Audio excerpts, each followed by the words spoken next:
গ্রেপ্তার করা হয়েছে পুষ্পা খ্যাত দক্ষিণী সিনেমার সুপারস্টার আল্লু অর্জুনকে। পুষ্পা 2 প্রিমিয়ারের সময় হায়দ্রাবাদের সন্ধ্যা থিয়েটারে পদদলিত হয়ে এক নারী নিহতের ঘটনায় করা মামলায় তাকে গ্রেপ্তার করা হয়।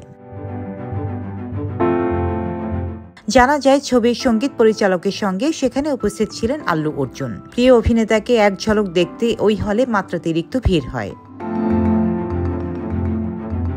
হুড়োহুড়ির মধ্যে থিয়েটারে রেবতী নামের এক মহিলা পদপিষ্ট হন। গুরুতর আহত অবস্থায় রেবতীকে হাসপাতালে নিলে চিকিৎসক তাকে মৃত ঘোষণা করেন। অন্যদিকে এই ঘটনায় গুরুতর আহত হন রেবতীর 2 সন্তানও। এই ঘটনায় থিয়েটার কর্তৃপক্ষ আল্লু অর্জুন ও তার নিরাপত্তার দায়িত্বে থাকা টিমের বিরুদ্ধে একটি অভিযোগ দায়ের করে নিহতের পরিবার।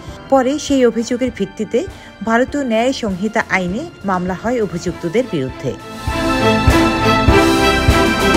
বৃহস্পতিবার মামলার বিষয়ে প্রকাশ্যে আসতেই তেলেঙ্গানা হাইকোর্টের দ্বারস্থ হন আল্লু। মামলাটি তুলে নেওয়ার আবেদন জানান।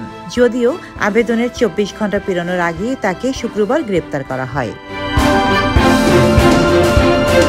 এদিকে দক্ষিণের এই ছবিটি মুক্তির পর বক্স অফিস কালেকশন ইতিমধ্যেই 1000 কোটি টাকা পেরিয়েছে। মুক্তির আগে সব রেকর্ড ভেঙে দেওয়ার মুখে ছিল পুষ্পা 2। তবে এমন ঘটনার পর মন ভেঙেছে আল্লুর ভক্তদের। ডেস্ক রিপোর্ট, সাম্প্রতিক দেশকাল।